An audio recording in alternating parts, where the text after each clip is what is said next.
over 50% of businesses fail in the first 3 years, right? So what you need, what I need, what we need is to make sure we're creating a vision from the start. We are creating a vision from the start to go past the first 3 years to beat out the other 50% of businesses, all right? So I want you to create that vision. I want you to commit emotionally, spiritually. I want you to commit to being in this business for 4 years. Now you can pivot along the way. And if there's serious market turns or market shifts, maybe do a huge pivot or do a different type of business. But from the start, I want you to be like, okay, I'm going to do this podcast. I'm going to do this YouTube channel. I'm going to do this board game for at least 4 years. And by the fourth year, I want to be making X amount of dollars. Over 50% of Black Americans are unmarried, and only 2% of Black families in America have a net worth over $1 million. We are on our journey to not only join that 2%, but grow that 2%. Facts.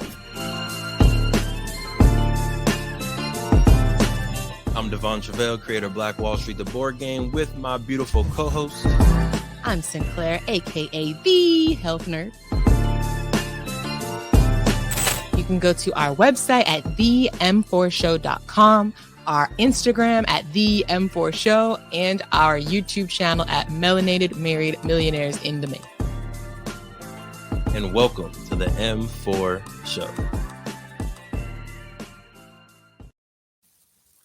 Welcome, beautiful people. It is day 1, 2, 3. Trace, come on with the multilingual. I see you. Of the $1 Million Marriage Challenge. I'm one of your hosts, Devon Truvel, creator of Black Wall Street, the board game. And of course, I have my amazing queen with us. Please introduce yourself to the wonderful people. Hello, everybody. My name is Sinclair, aka the Health Nerd. Do me a favor, Sinclair. Yes. On the roadcast over there, to make sure our volume is sounding crisp today, go ahead and push that up. Yeah. All right. Now you see the green bars moving on the far left. On the far, right there. You see those bars? That means we're going through. Love to see it. All right. So it has been an amazing 3 days. Right. We're gonna go through it, but we want to know from you all, if you've been here since day 1 with Lovey and Snooks, Ernie and Rana, go ahead and put inside the chat anything that you've taken away from the challenge. We hope you've had the opportunity to actually go to those workbooks, right? Do the extra little bit of literal homework. But if you haven't, you just been listening, consuming, go ahead and drop inside the comments, who you are, right? Your name, city you are repping, but also go ahead and put anything that you are taking away as an action item for yourself and for your household. Okay. Queen, can we get into some slides? Let's do it. So, of course, the purpose of the $1 Million Marriage Challenge, MDMC, is to help couples create lifelong love and wealth. Whether you've been together for 20 years or 20 minutes, we want to reconnect you with each other. And of course, we want to see how we can intentionally align your values. Coach T yesterday did a nice deep dive on values, mantra, mission, creed, and the words. LOPs, life operating principles, right? What is the code that operates your life? Queen, why else have we started this challenge? Also to help folks create a strategic plan for how to build generational wealth, right? We are co-hosts of the M4 Show, aka the Melanated Married Millionaires in the Making. So we are all about married couples really being intentional about creating wealth, but also wealth that you can pass down to those future generations. We got to set them up. So that we don't have to all do this, get it from the mud. That's a fact. That's a fact, right? Let's build off of each other's legacy and greatness. All right. So again, as a replay or as a review of what we've covered so far. Day 1, we had marriage and communication and comprehension with Lovey and Snooks. Queen, what is one takeaway that you're hoping either I'm taking from day 1 or you've gotten from day 1 with Lovey and Snooks? Really just to reevaluate, right? We both redid the DISC assessment, the flight assessment this time, and we both got different, highest values or for where we stand in our personality, right? I used to be analytical. Now I'm more in the pilot seat, right? And we actually both tested in the pilot seat. Yeah. So we had the conversation of, oh, that kind of makes sense for where we are in our lives right now, but we now have to do our homework on like, what does that mean for us? Because we both can't fly the plane, right? That's a fact. So there are co-pilots. there are. Well, I think we need to figure out for us, and again, this is live learning for us for this challenge, is when should Sinclair be the pilot and when should Devon be the co-pilot, and then vice versa. What departments, right? I think that's what we talked about with Lovey and Snook. There's departments and pillars within your relationship, and there should be a driver or a pilot within those different departments. Yep. All right. Let's see. What else did we talk about? On day 2, we had the amazing Coach T come through from TMG Consulting to do life operating principles and family values, really reminding us that we are important. In order for us to do important work, we need to see ourselves as important people, right? So he gave you a lot of stuff to work on as far as what is your identity, what's your values, and what are the words that you're saying to yourself every single day consciously so that you can go to the right destination, right? Queen, anything to add on that? And the systems. I'm a systems person. Word? So I really took that away of like, what are your life systems? Yeah. What are the systems within your marriage that just keep your family unit a well-oiled machine? How do you operate as a family unit, as a married couple? How do you handle money? How do you handle the household? How do you, like all those things? Yeah. It's important to flesh out ahead of time. 100%. And last but not least, definitely not last actually, because we have someone coming tomorrow. But today we're going to be going over building generational wealth. There's a lot of different avenues I think that we could go with generational wealth.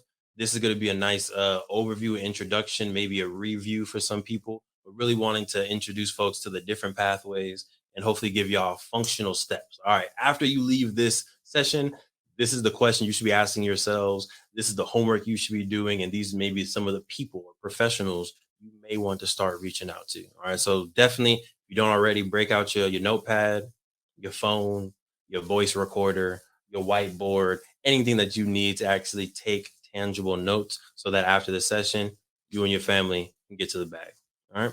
Queen, anything else before we get into it?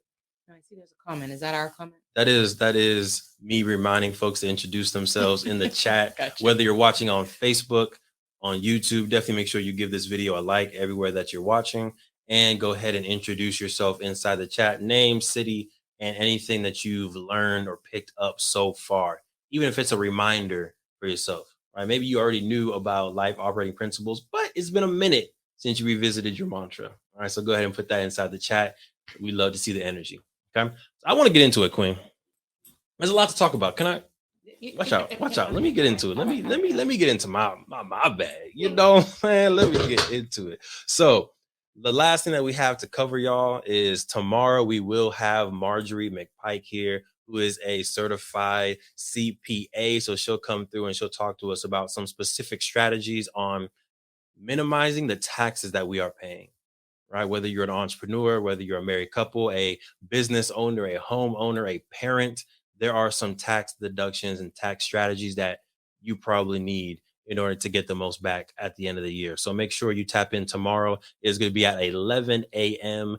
to 12:30 p.m. Pacific Standard Time, also streaming right here. And of course, y'all get the notifications, y'all. Now, what was that, Sinclair? Oh, you need my password. No problem, Queen. So, disclaimer, right? And this is a industry standard when it comes to talking about any type of finances, security, investments, right? We are not experts. We are not financial professionals. This is for educational and entertainment purposes only, Grandy. So make sure y'all take your notes. Make sure y'all talk to your financial professional after this and you create a personalized wealth strategy for yourself.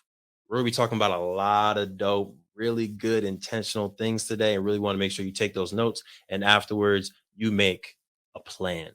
You make an action plan to actually build out that wealth. All right. If you're rocking with us, go ahead and take out that notepad. Now, we're going to talk about 4 pathways to wealth. If you think you know one of them, go ahead and drop it inside the comments, drop it inside the chat. If you think or you know for sure one of the pathways to wealth, go ahead and drop them inside the chat. And while I wait for some of those to come in, I want just do a little bit of a side. So we have the privilege of this year starting to do a little bit of work in some high schools.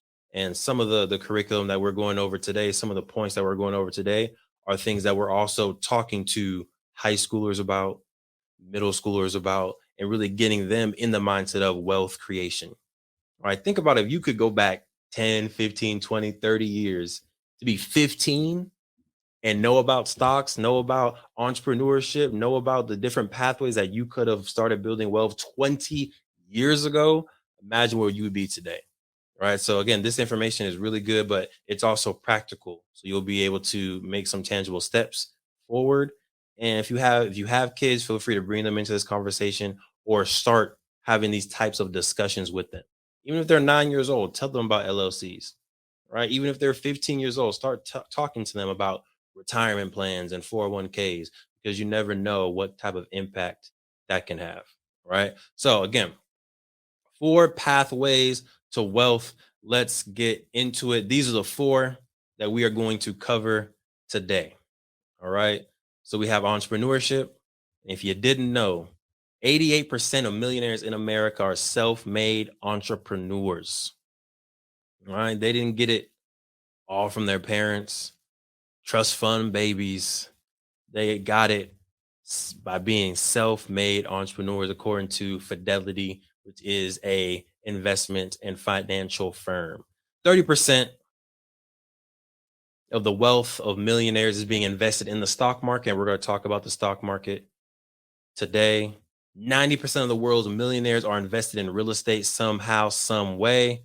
What's going on, Alondu? Welcome back to the party. You're 3 for 3, sir.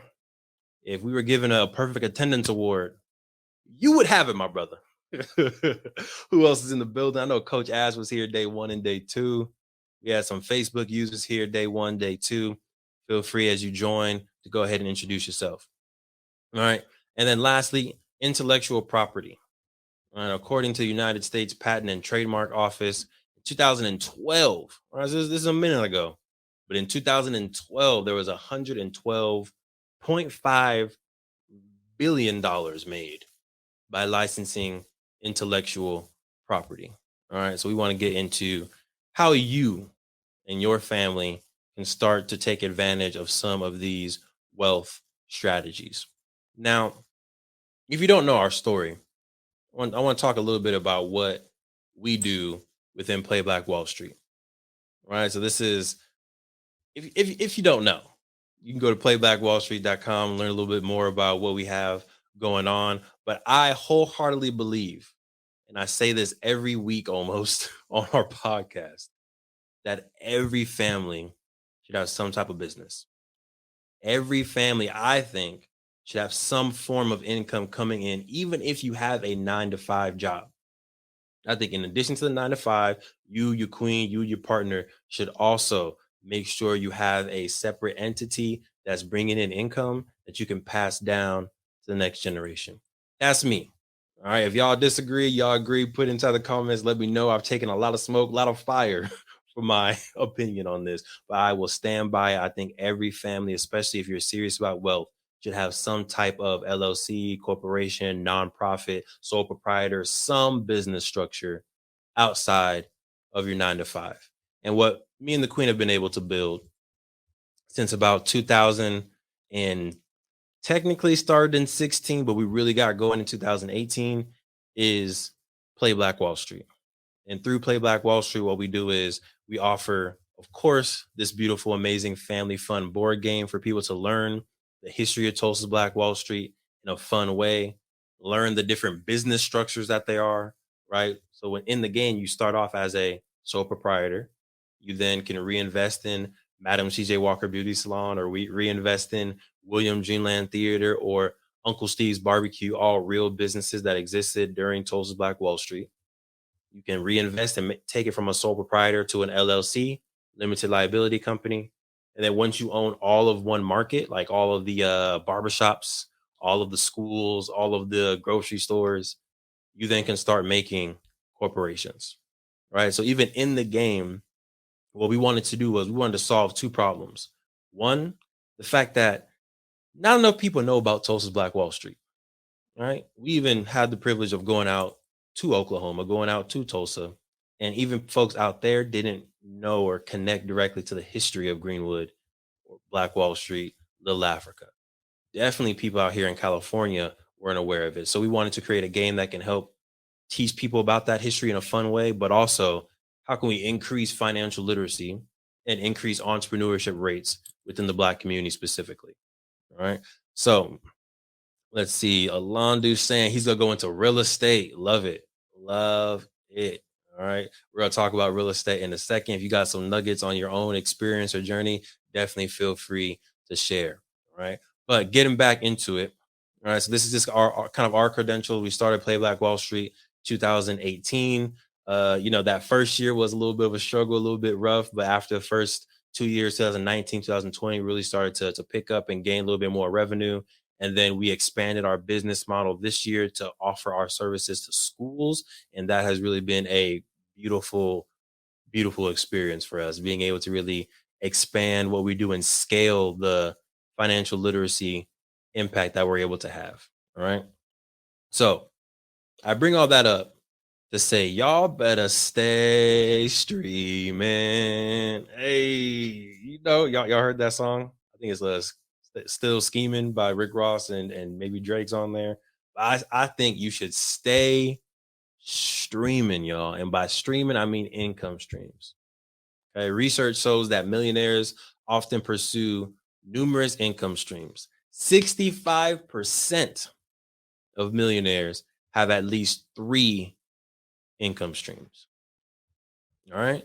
Do not rely on just your 9 to 5 job. Do not rely on just your entrepreneurship or small business. You should have multiple streams coming in just in case something happens and globally shipping delays. Just in case something happens and globally people don't go outside.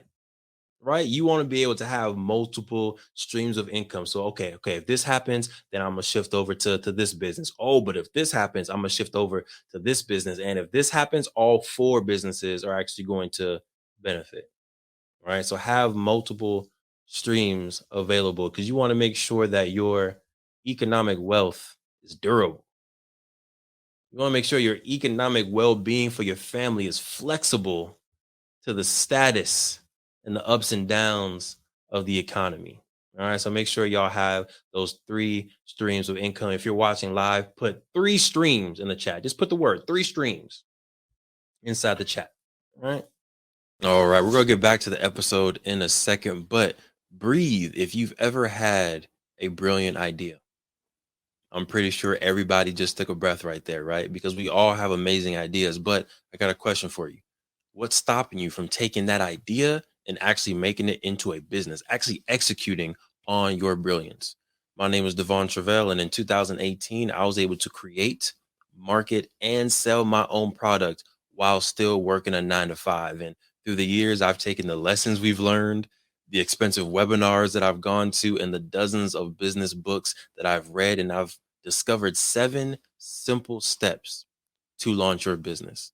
If you're ready to take your business idea to the next level and make it real and start making profit from your passion, head to www.launchitcommunity.com and grab yourself the book. We've been able to make it very simple, affordable, and easier than ever to start that business while still working your 9 to 5. And we take entrepreneurs every single Friday and we talk to them. We teach them about how to use social media. We teach them about how to set up their Instagram account, how to use Shopify, how to use Printful and other tools that can help you take your business to the next level, but not take tons of time away from your 9 to 5 and your busy life that you already have. So if you're ready to take that idea to the next level, make sure you head to www.launchitcommunity.com, get yourself a book, and join our free accountability calls. Now, let's get back to the episode. 3 streams. Yes. There it is. All right, let's keep it going. So, entrepreneurship. This is the first one we're going to cover. All right, go ahead. If you are a entrepreneur already, you can put a solid 1 in the chat. own any business. I don't care how big, how small your business is. If you started a lemonade stand when you were 7, put 1 in the chat. And then if you're thinking about starting a lemonade stand, writing a book, starting a podcast, starting a real estate company, development company, anything like that, go ahead and put a 2 in the chat. Right? If it's already established, put a 1. If you're thinking about it, you're on the fence, go ahead and put a 2. All right. Now, we'll cover a little bit of stats. And I got my glasses on, but this is still a little hard to read. But I'm gonna rock with y'all. All right. I remember some of these. So 86% of millionaires are married. Think about that. I know a lot of people out there who are like, man, Devon, I'm trying to get to the bag. I'm trying to get this money. Okay, okay. But 86% of millionaires are married. So what does that tell you? Right? For me, I know, and I'm gonna get personal on here because hey, y'all rocking with the $1 million marriage challenge. Y'all rocking with the M4 show. So I'm assuming y'all know us, y'all rock with us, or you're in a comfortable space, in a safe space, right? For me, being committed in a relationship, being committed in marriage was a huge unlock. Because if I can commit to that amazing, beautiful queen for the next 50, 60, 70, 80 years, that's a proof of concept to me that I can commit to a dream. I can commit to a long term endeavor. And I think there's a struggle, especially when I was growing up, on doing something for a little bit and then stopping. All right. I'm gonna do Taekwondo when it's the free trial for a week. But when there's a commitment, I'm gonna stop. I'm gonna do boys, what's that called? Cub Scouts, Boy Scouts for a day, 2 weeks, and then I'm gonna stop. I'm gonna play football for this season, and then I'm gonna play track for this season. There was in my life no long-term commitment until marriage. And I think that is a huge unlock in life, being able to again truly commit yourself to something, to a dream, to a vision, to a person, to a lifestyle. And it's something that, Coach T was talking about yesterday. What is your identity? And are you disciplined and committed to that identity? Okay. So again, 86% of millionaires are married. 62% of millionaires are utilizing a financial planner. They got a coach, Coach T. I don't know if you're watching on the live, but I know you're watching on replay. They have a coach, Coach T. All right. Wealthy people understand that they need help managing their wealth. All right. If you were to, try to get a 6-pack next week, if you were to try to, get into your physical peak, you would probably hire a health coach. You would probably hire a physical trainer. All right. If you were to study for grad school, or you studied to get into med school, you would probably hire a tutor at some point. Maybe you would go to a counseling office. You would be coached in that process. But for some reason, and this is something that, me and the queen are also getting over. We just got our financial planner. What was that? Maybe like 8 months ago. It was a good session. It was a good step forward that someone else is advocating on our behalf and has the expertise to help us reach our goals. But before that, the goal was always, I'm gonna be a millionaire. I want to build wealth. I want to do this. I want to do that. But it's like, Devon, you don't have a wealth coach. Are you really serious about building wealth? All right. So highly encourage y'all. Wealth coaches are more affordable than you may think. And usually they're getting some type of commission off of some of the other services that they're giving you. Right. So it won't be a huge out of pocket experience. We're not promoting any wealth coaches, right? We're just saying in general, find a financial planner and get coaching in things that you are seriously pursuing. Okay. Last stat that I'll throw out there, and I'm just trying to set the mood. Right. 86% of millionaires are married. Our main target audience is married couples. So y'all are already on track to become a millionaire just by being married and committed to each other. 62% of millionaires have a financial planner. So sometime during this next month, 2 months, or at the beginning of the year, you should be scoping out who can be my financial planner. Where do I get a financial planner at the start of 2023? And then lastly, 66% of millionaires own their own business. They're entrepreneurs like us, like you. They're entrepreneurs, y'all. All right. So I'm just trying to hopefully get you encouraged that you have what it takes to not only have a $1 million business in the sense of, or $1 million marriage, right? $1 million marriage in the sense of its value, in the sense of its commitment, in the sense of its durability, its lastfulness, but you also have what it takes to become a millionaire. All right. Appreciate you. I see Alondu in here put 3 streams. Come on, 3 streams. Much love, much love.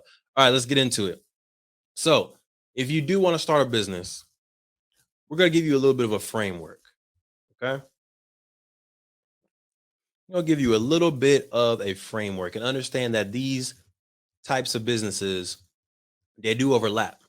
They can flow into each other. But if you've never started a business before, if you're trying to get a little bit of clarity in what your business is, hopefully this can help you out. Okay. So I've distilled all the different types of businesses there are out there into 3 simple categories. Number 1, we have a problem-based business. All right. So this is typically a service or a product-based business that solves a problem or addresses a need in the community. All right. It solves a problem or it addresses a need in the community. This can be a handyman. This can be a food app. I don't know if y'all remember our food app. That's going to be a whole podcast episode one of these days. A babysitter, which, me and the queen kind of disagreed on a little bit. Y'all let me know. Is a babysitter, is it a problem? Do babysitters solve problems? Maybe not. I could be wrong on that. It's all good. It's all good. She's still saying no. No, what were you saying, Sinclair? Is a babysitter a business? He said, like the meme and the baby. All right. But babysitting, tax services, right? Every year, a problem is they're taking too much taxes from me, Devon. It's a problem. I'm sick of it. I need someone to solve it for me. All right. Or, of course, a board game company, right? The problem that we're solving as a board game company is the problem of people not knowing about Tulsa Black Wall Street, the problem of the fact that the average African American has a net worth of $17,000, while the average white American has the average net worth of $171,000. It's a problem. The fact that only 2% of married couples have a net worth of $1 million. It's a problem that Play Black Wall Street, that M4 is working to solve. All right. So, 1 type of business is a problem-based business. You are passionate. You see a problem out there in the world and you want to be a part of the solution. You want to solve that problem. All right. That's the first type. That's the type that I like a lot. That's what we typically do. Right. What factors led you? All right. Great question. And feel free, keep the questions flowing as I have time and as I don't get distracted. I will look over to the chat and I'll answer some of the questions. But what factors led you to finding the right financial planner? Great question. So I'm a huge believer in 1, mentorship, and 2, learning from the mistakes of other people. Huge. That's why I read a lot of books. That's why I watch a lot of documentaries, because you're able to learn from the mistakes, from the experiences of other people. You can avoid those same mistakes. So one of my mentors of 5 years, and you know who you are. I don't know if you want me to put your business out there, so I'm not going to say your name, but you know who you are. I appreciate you. But this person always had a lot of wealth talks with me, right? And I was kind of fresh out of college, got my first job, and they gave me a lot of nuggets on benefits, on retirement, on real estate, and been just, rocking with them for several years. Now, this year we had a conversation when I was leaving my previous job at the UC and coming over to a different job where the benefits were shifting a little bit. We had like an hour to 2 hour conversation about retirement. And since you're leaving the UC system, which had a great retirement plan, and you're going to this other job that doesn't have the retirement plan, you still need to make sure your finances are good. So then I was like, okay, well, talk to me about how you did it, right? You I've been to this person's house. They're living pretty nice, well done. So I was like, talk to me about how you did it. So they were like, we went to this company, and again, this company is not a sponsor, but for the sake of transparency, we'll go ahead and let you know who we use. Northwestern Mutual, all right, financial company out there, very, very well known, but there's other options. Okay. So I'm just saying that because that was our experience, but feel free to go to other people. But this person said, this is who I use. This is the setup. This is the typical costs. And these are the benefits of using this financial planner. So we gave them a call, set it up. It was pretty easy. I like that you can go into the portal. You can upload your real estate. You can upload your retirement account. You can upload your checking account. You can upload your stuff so that you can see actively your net worth, right? You have liabilities on this side. You have assets on this side. You have estimated net worth right there up front. It's just a nice little portal. All right. So again, main factors. I'm serious about becoming a millionaire. In an active race against my dad, some cousins, and some of my fraternity brothers on who's going to become a millionaire first. And I'm just like, I need a coach. I don't know what y'all doing, but I'm gonna get a coach so that I can seriously beat y'all in a respectful. We're all gonna win at the end of the day race anyway, right? So thank you for the question. Feel free to keep the questions flowing, keep them going, but highly recommend y'all get in touch with a financial planner, get in touch with a financial coach. Okay. Second type of business is going to be a passion based business. All right. So this can be a current hobby, a talent that you have, or your partner has, and you want to monetize this talent. All right. So this can be music, drawing, singing. Maybe you got some poetry bars, writing, gardening, sewing, anything like that. This is maybe something that you do already for free, right? You play video games every single night when you come home after work. How can you make money off of that? Right? You come home and the only thing that you want to do is sew. The only thing you want to do is puzzles. The only thing you want to do is make dances, TikTok dances, or just dances in general. Okay. How can you monetize that though? And in today's economy, I think you can almost monetize anything. And especially if you have the 1-2 duo in your household, right? Maybe one person is the dancer, like Sinclair. Maybe one person is the cook. She's an amazing chef, Sinclair. Maybe one person really loves to organize events, Sinclair. She got a lot of talent, y'all. And the other person is business focused. The other person knows how to market. The other person knows how to build websites. The other person knows how to do streaming. Put both those gifts together and monetize your talents, y'all. All right. Coach T talked about ROT yesterday. I don't know if y'all remember what ROT stands for, but it stands for, I'm letting some people maybe put it in the comments or say it out loud in their head for that satisfaction. ROT, right? Return on time. What are you doing with your time? And how is that effort, how is that use of time benefiting your life and benefiting your family's life? Return on time. If you know you're going to be playing video games for 3 hours anyway every single night, how can you increase your income with those 3 hours of video game playing? If you know you're going to read and buy books every single week, how can you make a return on that investment?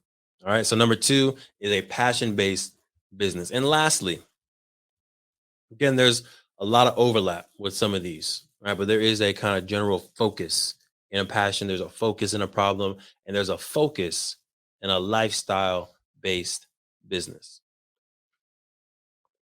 This is a business that leverages your current lifestyle and pastimes to make income.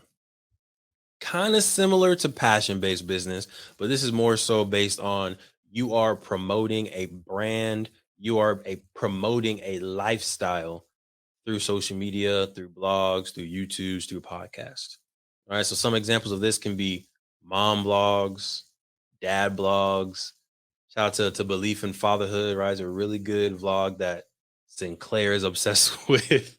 And they've done an amazing job at, not just monetizing, because I think sometimes there's other families, I'm not going to say their names, there's other families out there that monetize their family in kind of an unhealthy way. I feel like they do a really good way of showing the real, showing what's happening, but also giving lessons on fatherhood, especially for Black families, but still being able to monetize. So huge shout out to them. Um, but yeah, parenting vlogs, travel vlogs. Right? Y'all see all these YouTubers that are in Bali, they're in Madagascar, they're in Zanzibar, they're in Ghana, and they're just literally living life, traveling with their GoPro, eating food, and somehow they're getting paid for that. All right. So think about what are the things that you just love to do. There's people out there who love expensive cars, so they become influencers within the lane of foreign and expensive cars. There's people who really love food. And this is something that me and Sinclair need to talk about because we love food. We love some food. If y'all know us, we can throw down in the kitchen, but we can also throw down in any restaurant. And we need to figure out a way to make money off of our eating food. I'm laughing, but it's actually serious, Sinclair.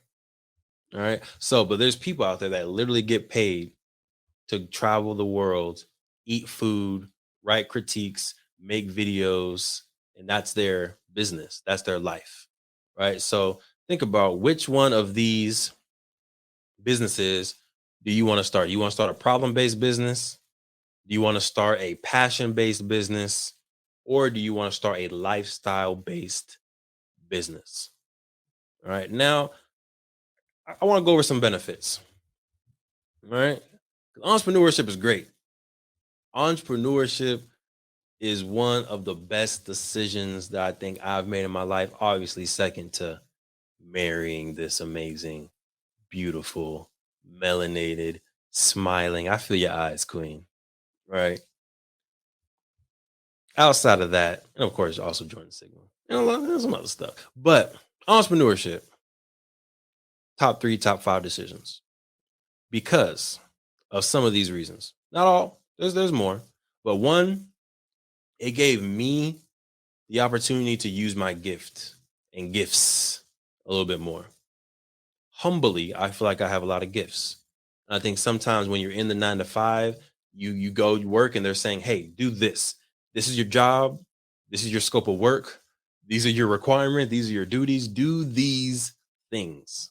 And it's like, "Oh, but I'm also good at this. Can I do this?" No, don't do that. Do this. Okay, okay. And you're happy for a while, but then you're like, "Oh, but I actually want to do this. Can I do this?" No, that's not your job. Do your job. And entrepreneurship gave me an outlet to use some additional gifts that I had to create and to just be more in my purpose. Number 2, you get to work with your spouse more. I don't know. We noticed this at the beginning of the global shutdown. The fact that I would leave for work, at like 7, she would leave for work at 6:30 sometimes. We don't get back home until 6 or 7. We spend some time eating dinner together and then we go to sleep. So it was like Monday through Friday, we were spending maybe 3 hours of time together. And to be honest, after a long day of work, you get home, you cook, you eat. Most of that time is watching TV, right? So an hour to 2 hours of that time, we're watching Netflix, we're watching Hulu because we've had such a long, stressful day. We talk a little bit and then we go to sleep. And in the morning, we do it all over again. When we had the global shutdown and she got to work from home, I got to work from home. We were together all day, y'all. It was different. You with your best friend, you with your queen, you with your partner all day. All the jokes, right? The midday walks, the midday exercises and dance sessions. We get to cook more together. We was able to spend more quality time Monday through Friday together. And then something happened for us. Something happened, and maybe have happened to you too. People started to have to go back to work in person.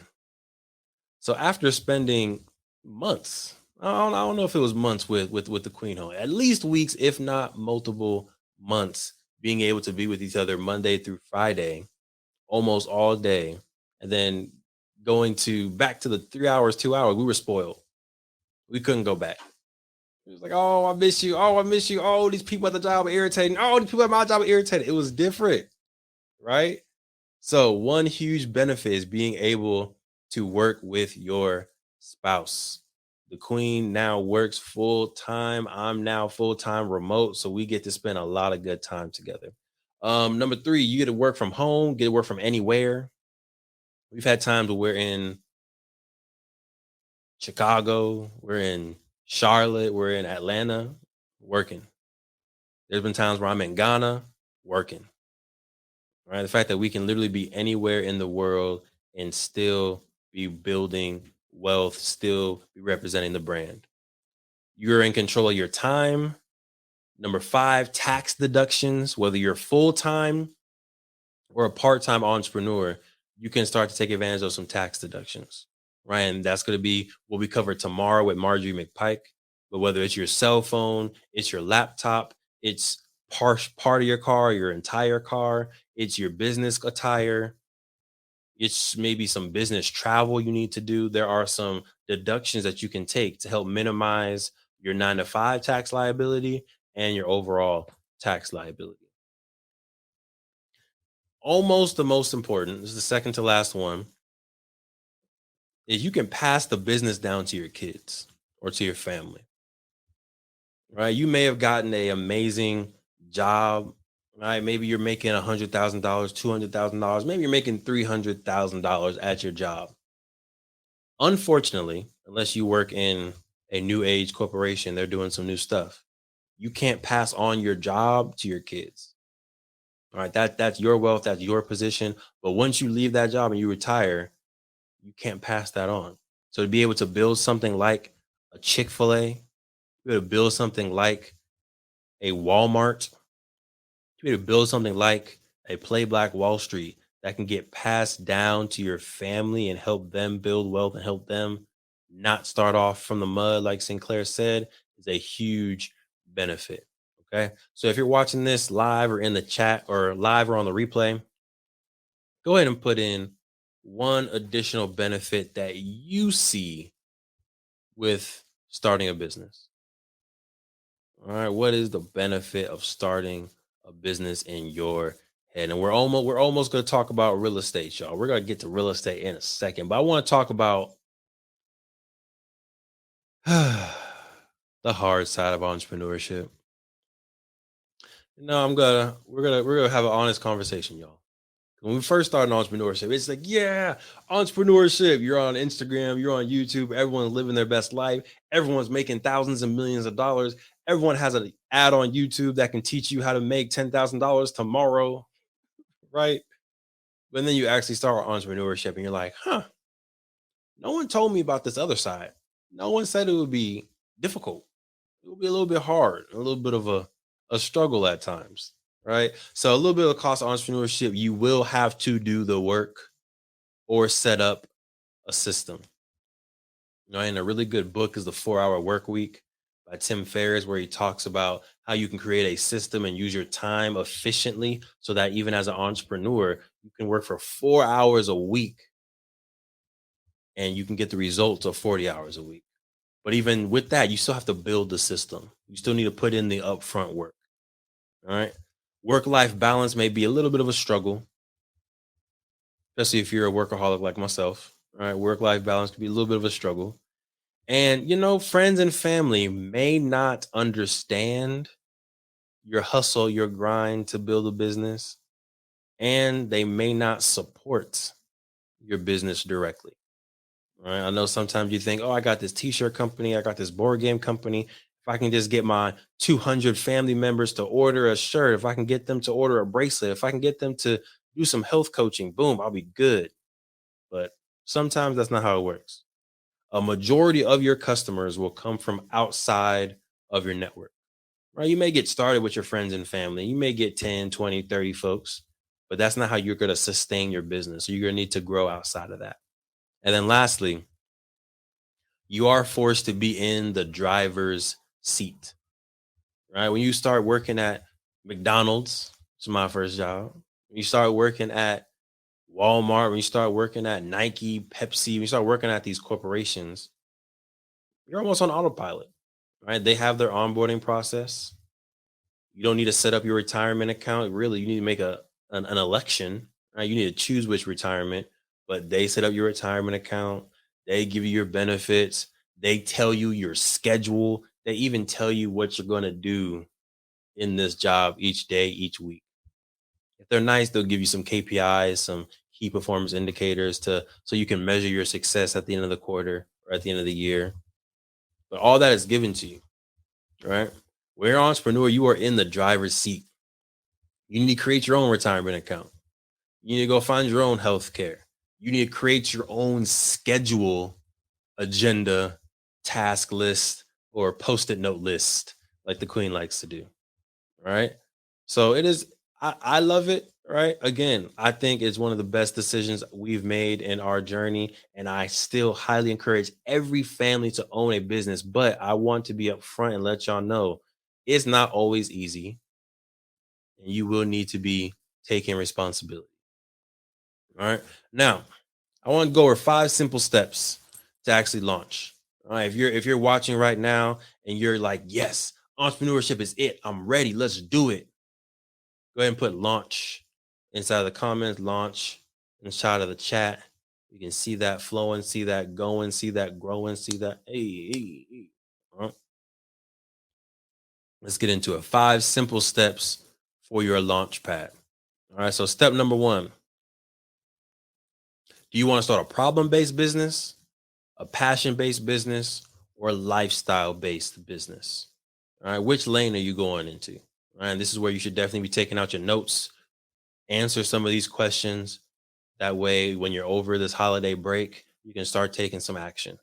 I want y'all to be able to execute these 5 simple steps within January. Right. By January, I think y'all can have these down. I think so. But the queen knows I be pushing timelines sometimes. But number 2, right? After you decided which type of business you're going to start, a problem-based business, a passion-based business, or a lifestyle-based business, then determine by year 4, how much annual income do I want to be making? Now, why do you think I say year 4 and not the first year? Right? Why year 4 and not year 1? Why not month 1, Devon? Why do y'all think? So over 50% of businesses fail in the first 3 years. Right? So what you need, what I need, what we need is to make sure we're creating a vision from the start. We are creating a vision from the start to go past the first 3 years to beat out the other 50% of businesses. All right. So I want you to create that vision. I want you to commit emotionally, spiritually. I want you to commit to being in this business for 4 years. Now you can pivot along the way. And if there's serious market turns or market shifts, maybe do a huge pivot or do a different type of business. But from the start, I want you to be like, okay, I'm gonna do this podcast, I'm gonna do this YouTube channel, I'm gonna do this board game for at least 4 years. And by the 4th year, I want to be making X amount of dollars. All right. Step number 3, identify using either the DISC assessment, which we've given y'all a free DISC assessment if you registered for this. If you haven't taken it yet, go to the calendar invite or go to the emails that you've been receiving and definitely take advantage of your free DISC. Brought to you by Married Into Crazy. We appreciate y'all, Ernie and Rana. But identify using the DISC assessment or some other personality tools what role you and your partner are best equipped to play in the business. There's a time, y'all, where I was trying to do payroll and I was also trying to do the marketing and I was trying to do the sales. I was trying to do the editing, and we were making a little bit of progress in Playback Wall Street, but not a lot. And I was going crazy. Not go front. I was going crazy. We then brought the queen in. The queen brought in her systems, her analytical brain, her ability to do payroll, her ability to process and onboard staff. And we've seen an exponential growth because she has that analytical superpower, that analytical brain, now a partial pilot and driver brain now. And I have the high I, the people oriented, the energy. I like to speak. I like to inspire. I like to motivate side. All right. So now we're both each able to operate in our gifts, and the business is able to expand greater than it was when I was trying to do things that I wasn't really equipped to do. Okay. So use a DISC assessment or use other personality tools to figure out what is my gift. Number 4, I need you to brainstorm your brand's core ideology, mission, vision, and values. All right. Mission. What do you do? Who do you do it for? And how do you do it? What do you do? Who do you do it for? And how do you do it? What's your vision? All right. That's step number 2. Mission is 1, vision is 2. In 10 years, in 20 years, in 30 years, how will your business impact the world and change society forever? I mean, it doesn't have to be, that big and hefty, but that's how we try to roll, right? How will your business or brand make an impact in society and change people's lives? And then lastly, what are your core values? All right, what are 5 words, 7 words that your business will live by? Now, yesterday, Coach T had us go through our mantra, had us go through our creed, right? Had us go through our life operating principles. If you've done that homework already, you can probably build your core ideology for your business out of what your family is going to represent. Now you can make them align, you can make them parallel. All right, now that's homework that me and the Queen still have to do. We have our mission for the M4 show, we have our mission for Play Black Wall Street, but we haven't created our family mantra, our family mission. But just know it will align with the already established mission. So Coach T, looking forward to having our one-on-one session with you and building that out. Right. And then lastly, you need to check availability and reserve your digital real estate. All right. So you can go to Google Domains, you can go to GoDaddy, you can go to Bluehost. There's all types of places where you can buy domains. Personally, I buy a lot of stuff off of Google. I just like how it works. All right. So you go there, you type in your business idea, right? Melanated Married Millionaires in the making.com. Boom, get that domain, but you can't because it's ours. The M4show.com, get that domain. You can't because it's ours, but you claim your real estate, right? AlonduChronicles.com. Go ahead and go get that domain. And then go to your social media, go to your Instagram, go to your Twitter, go to your YouTube, and go ahead and grab your digital real estate. All right. Now, if you are interested in getting additional support in actually launching your business, every Friday at 7 a.m. Pacific Standard Time, we host an accountability call. All right, this is for entrepreneurs who are interested in building their business. You can go to www.launchitcommunity.com and you can register for free for this accountability group. Now, it's free because we love y'all, because this is the $1 Million Marriage Challenge. And we want to give y'all as much value as possible. All right, so go to www.launchitcommunity.com. There is a book that also is available. That's not free. You got to pay for the book. Now, you got to invest in something, y'all. All right, you got to put a little bit, sow a seed. You can go ahead and grab that book. That book is written by myself in 2021, and it goes through the 7 easy steps to launch a business in a little bit more detail than we did in this simple 5-step guide. Okay. Queen, how you feeling over there? You good? You almost ready to talk to these people about real estate? Yeah. Okay. So I'm gonna speed through these slides because I want y'all to get to real estate because the Queen got some good stuff. But real quick, intellectual property. There's 3 different types of intellectual property. Not gonna have time to go through all of this, right? But this is just an introduction. There's a copyright, which gives you the right to copy, distribute, or use for economic gain a digital or physical product. This can be music. This can be a book. This can be a movie. This can be a song. You own the copyrights to it. You can license that copyrights to different organizations like a Spotify, like the AMC movie theater, like YouTube, in order for them to make money. There's a trademark. A trademark is a symbol, a word, or words that are legally registered to establish use or represent a brand, company, or product, right? So Nike is a trademark. Black Wall Street, the board game, is a trademark. YouTube is a trademark. It lets you know where a source of goods is coming from. All right. So most likely, if you're starting a brand, the minimum IP you're going to want to get is a trademark to let folks know where your products are coming from. And then lastly is a patent. A patent is a government authority or license that gives you the sole right to exclude others from making, using, or selling an invention. All right. So you've created a patent, you've created a specific way of how virtual meetings can go. Zoom actually did this, right? They created their own patents for virtual meetings. They created their own patents for how you call customer service. They own that technology, and other people can't use their specific way of doing it. That's why when you go to Zoom versus Google Meets, it looks completely different. And you're like, goodness, oh, why am I using Google Meets? It's why isn't it as good as Zoom? It's because Zoom has patents that stops Teams, Microsoft Teams, stops Skype, stops Google Meets from doing things exactly the way that Zoom does. Okay. So we're going to do another deep dive into IP another time, but these are the 3 different types of IP. If y'all have any questions, feel free to put them inside the comments and we can get to them later. But at a minimum, if you're starting a business, you're definitely going to want to secure your trademark for your business name or for your logo. All right.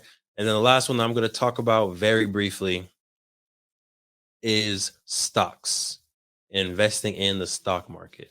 So y'all can go ahead and you can take a picture, a screenshot of this. There's 4 different ways, primary ways. There's different life insurance and all types of other stuff, but these are kind of the 4 primary ways you can invest in the stock market. There's bonds, which are more like a loan, IOU to the government or to a corporation. There's stocks and shares of individual companies like a Nike, like a Alphabet company, aka Google, like a Tesla, and you buy one share, you buy thousands of shares in that particular company, and now you have ownership. There's ETFs or index funds where you can buy one share of that index fund and you're invested in several different businesses. It's a great way to diversify your portfolio, and it's a great way to invest in an entire sector like the S&P 500, the Dow, the what's the other one? Oh, I'm forgetting that technology one off the top of my head. What is it? It's gonna bother me. NASDAQ. Thank you, Sinclair, for sending that through the ether. All right. And then, of course, there are mutual funds. This is a pool of money that's actively managed by investors, and they go out and they find things to invest in, whether it's real estate, whether it's different funds, whether it's index funds, whether it's companies, but they're actively controlling where your money goes. Okay.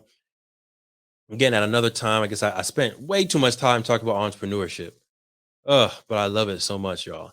But go ahead and take a picture, take a screenshot of this, the different types of securities that there are, and maybe some pros, some cons, some differences between them. Okay. I'm rushing a little bit because I definitely want to make sure Sinclair has time to get to her slides. We will do a deeper dive. This isn't the last challenge. This isn't the last time you can engage with us. If you want to learn more about IP, stock market, anything like that, definitely make sure y'all tap into the M4 show on a weekly basis. And of course, like and subscribe to our YouTube channel so that you can get more information and notification when we have a new episode. Now, we are looking for a stock market expert to be a guest on our podcast. All right, we want someone who can do a deep dive into the different strategies on how people can take advantage of the stock market, go into 401k, go into which index funds give the most return and dividends over time, and really be able to take a deep dive into it. So if you know somebody, or if you are that somebody, go ahead and email Devon at playblackwallstreet.com and we'll go ahead and get that set up. Okay. Now, any questions? I feel like I just ran 100-yard. No, I ran a 400-meter in very small amount of time. I don't know what a good time is anymore for a 400. I'm gonna say like 20 seconds. Oh, it was a lot. Queen, you ready to go? All right, I'm gonna bring down my presentation. Appreciate y'all for rocking with us. The Queen's now gonna go over her amazing stuff on real estate. She is our real estate guru. She is the lead in the department. Oh, sorry. I'm sorry, man. Yeah, that's broke. All right. Oh, I'm sorry. Okay. Well, here I am, folks. And I'm going to be talking about real estate. And I'm an analytical person. I'm a numbers type of gal. So for me, real estate makes the most sense. It does. But before we get into it, I want to first ask everybody, put a 1 in the comments if you are in the real estate industry.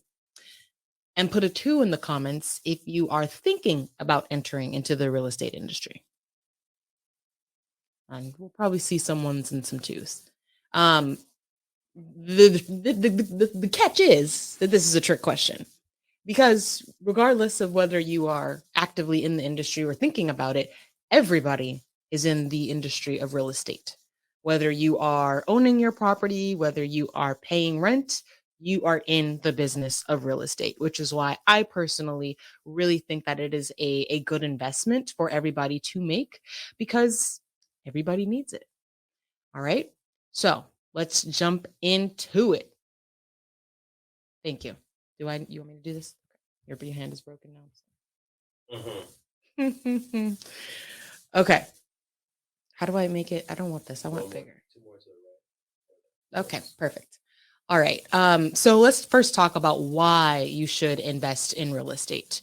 I'm going to break down a couple of reasons. One, Devon already mentioned it, but 90% of millionaires are invested in real estate. I'm going to run that back one more time. 90%, 9 out of every 10 millionaires are invested in real estate. What does that tell you? There is a reason why most of the world's millionaires are invested in real estate, because it is a sound investment. It is a need-based sector. So as I mentioned again, at any given point, doesn't matter what's going on in the world, whether we're in a pandemic or whether we're in a depression, whatever it is, people need a place to live because we need to exist. And so people need a place to live. So it is a need-based sector. It will always be needed. It's almost a guaranteed appreciation. And by appreciation, I mean it will gain value over time.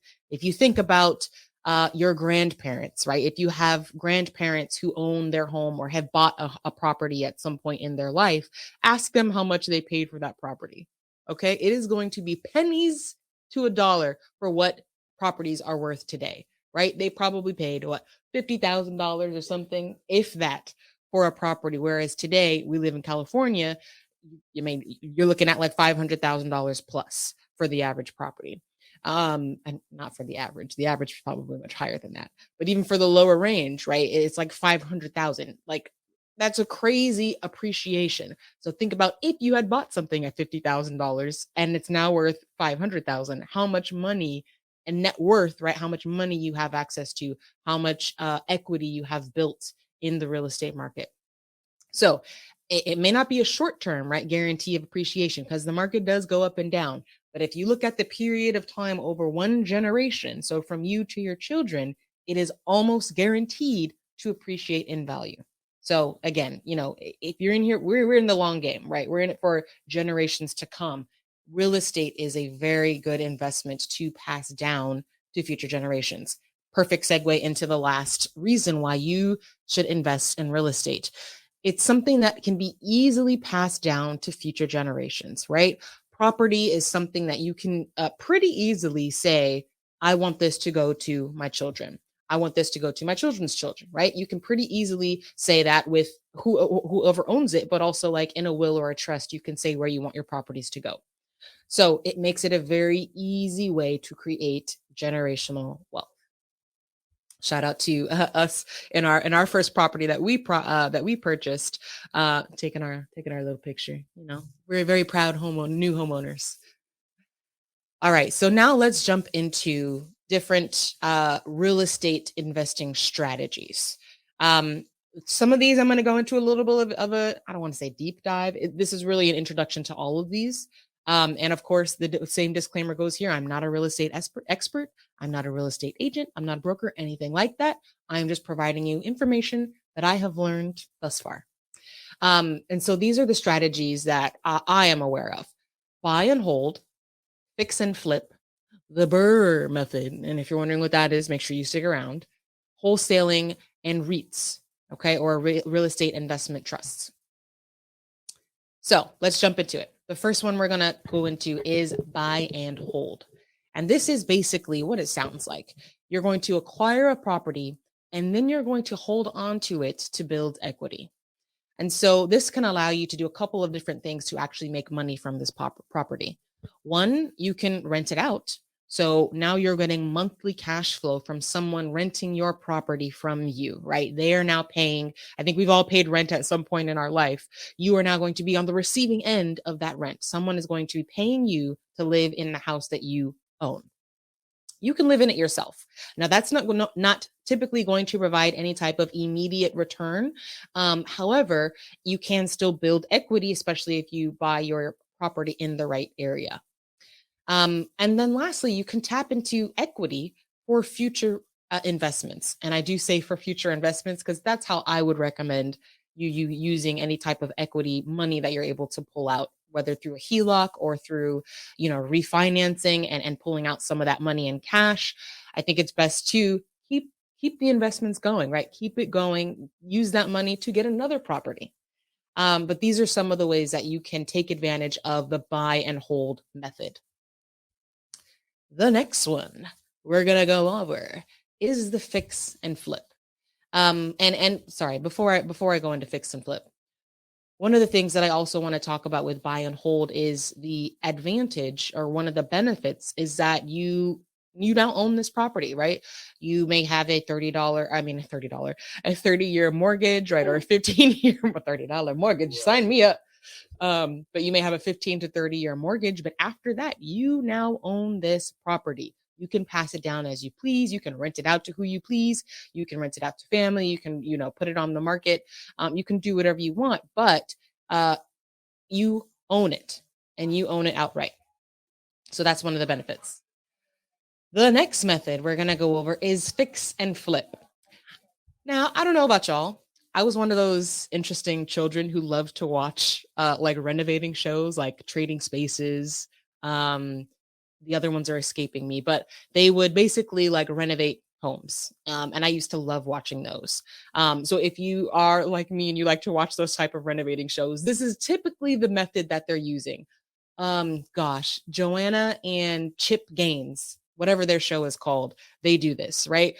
Where you find a property that needs to be renovated, you renovate it to build equity. And that just means basically that you are putting money into it so that it is worth more, right? When you redo the kitchen, when you add new cabinets and marble counters and, new hardwood floors and you paint it, right? All of those things add to the value of that property. And what that basically is just, what would someone pay for it, right? And typically someone would pay more for a house that is renovated. So that is how you increase the value of the property. And in this specific investment strategy, then you sell the property, right? So in this strategy, there's not necessarily long-term ownership involved. It's more short-term ownership where you buy it, you only really own it during the renovation period, and then you sell it. Now, this is more of an active investment strategy because, again, you do, have to renovate it. So you're going to need to be involved in that process at some point, whether you're actively doing the renovation or whether you are hiring someone, a general contractor, to handle that, but you still need to be involved in that in some way, shape, or form. One of the benefits, though, is that your return on investment does come a little bit quicker, right? You don't have to wait 30 years or you don't have to wait a generation for that equity to build up because you are kind of forcing that equity on the property. And once you do that and you sell it, now you can pocket that cash, or as I recommend, continue to reinvest in further real estate properties. Okay. Of course, one of the I don't want to say drawbacks because it really is all depending on what you personally want. But again, you don't own this property anymore once you sell it. So you do have a nice wad of cash that you can maybe go now and buy a property that you hold on to.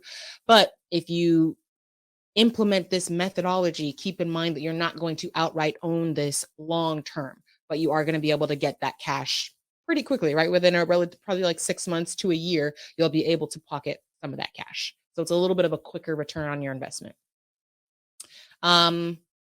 This is also the last thing I want to mention here is that one of the ways you can really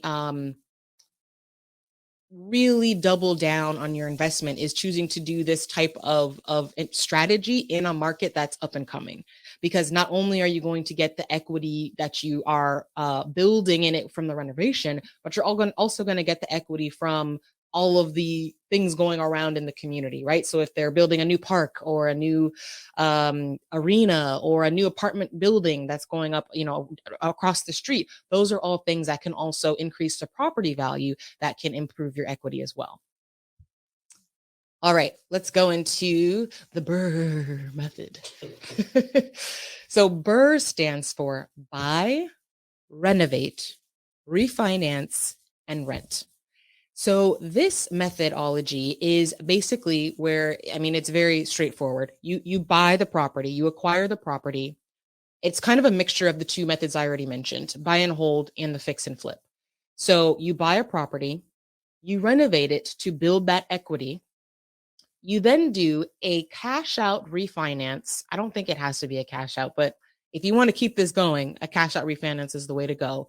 And that is basically where you refinance for the new value of the property and you take out the cash in the equity that you've built in the property in cash. And that allows you to continue to do this real estate investment strategy. And then instead of like for fix and flip, you would then sell it. So the difference between fix and flips and the BRRRR method is you hold on to the property and then you rent it out.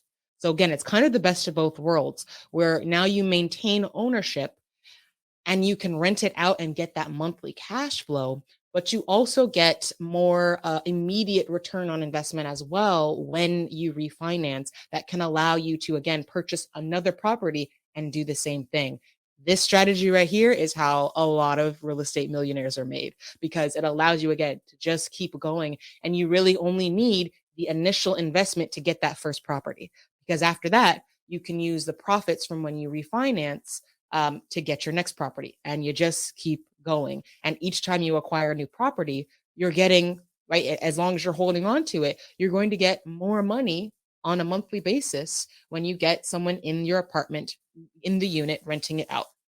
So we're actually using this method right now. We are in the renovates part of it, so we're still early in BRRRR. Yeah, we're in the BRRRR. So we are in the renovate portion, but we are, this, I think for me, again, I'm an analytical person. When I saw this, it was like, well, duh, this is a perfect way to invest in real estate. And it really just makes sense. So I definitely, recommend looking into this method if real estate investment is something that you're wanting to get into.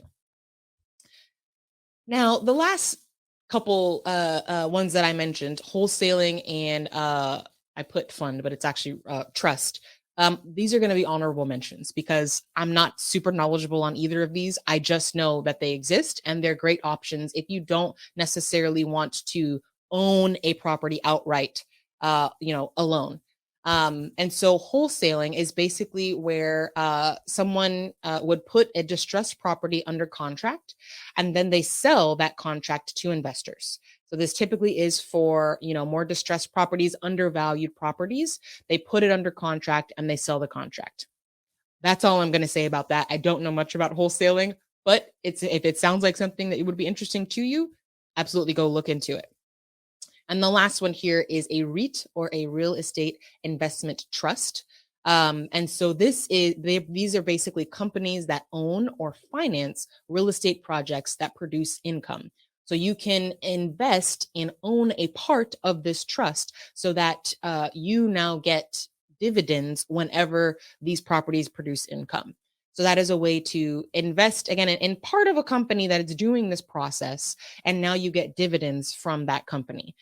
So again, you're still in the real estate business, but not quite owning the properties and buying the properties outright. So if it's a little bit intimidating for you to go into the real estate business, this is another way you can still be in the industry and make money from it.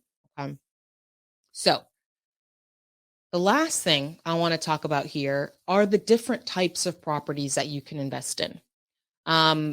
So there are single family homes or single family properties, and those are what they sound like, right? A building or a house or a unit where one family can live. And that can be a standalone house, like with a picket fence in the yard, right? It can also be a condo. It can be, some apartment buildings actually are individually, all of the units are individually owned. So that would be considered a single family home. There are multi-family units or multi-family homes, and that is anywhere from a 2-unit to a 4-unit. So, if you're driving down the neighborhood and you see those houses that look like they have 2 doors, right? Two driveways in them, they're a duplex or a triplex or a quadplex, 2-unit, 3-unit, or 4-unit. Those are considered multi-family units. A real estate hack that a lot of people, and especially a lot of big time millionaires say that they use to enter into the industry is basically a house hack where you own a multifamily, you live in one of the units, and then you rent out the others and allow the profit, the monthly cash flow from the other units to pay your mortgage. So if you're thinking what I'm thinking, you're basically living for free. Okay. And that's how a lot of people get started in the real estate game is think about how much money you would save if you did not have to pay rent or a mortgage. If you could live for free, that is typically one of our largest expenses is rent or mortgage. So if you could eliminate that, think about how much money you'd be able to save to continue to reinvest. So that's definitely a hack that you can use. And one of the great things about both single family and multi-family homes is that there's a lot of programs out there that allow you to acquire these properties for a low down payment, or no down payment at all, right there. I think Bank of America just started a whole project, a whole initiative right now where they're allowing zero down payment. They have a whole zero down payment program that you can look into. There are stipulations with that, but it's a good option to look into. And you can do the same thing with multifamily homes. There's also FHA loans where you only have to pay 3.5%, right? Typically, the standard is like 20% down. That is a very big barrier for a lot of folks to enter into the industry. One of the cool things about the single family and multifamily homes, if you're going to occupy it yourself, is that you can use an FHA loan and only pay 3.5% down. And now, again, you can house hack where you live in one of those units and rent out the other 1, 2, or 3 units. Allow that rent to pay your mortgage. Something to think about. And lastly, there are commercial properties. So that's typically anything larger than 4 units is going to be considered a commercial property, as well as hotels, any businesses, right? Hotels, office buildings, storefronts, apartment complexes. Those are all considered commercial properties. And so those typically have a large cash flow. You think about like a big office building, they're going to be paying a lot monthly, right? Because they're making a lot of money monthly. As well as like apartment complexes. If you have a 12-unit apartment complex and all of those 12 units are full and paying monthly cash flow, that's a good amount of cash flow. However, one of the caveats about commercial properties is they do usually require a little bit more of a down payment. So, it might not be something to go into as your first property, but definitely something to work up to, something that we definitely hope to work up to. Yeah. Okay. So that's all we're going to really cover for real estate. Hopefully that gave you a little bit more clarity. We're not going to do a super deep dive. It's like an introduction, some things for you to think about. Maybe you learned a new method of investing that you didn't know before. But the main takeaway that I want you all to leave from this real estate section is that we are all in the real estate industry. So you might as well be on the profiting side of the business. I'm just saying. If we know we're all going to be in the business, you might as well get your money. That's it. It just makes sense. Okay. King, you ready to take it away? am I taking away? I don't know. You're closing us out. We're closing us out.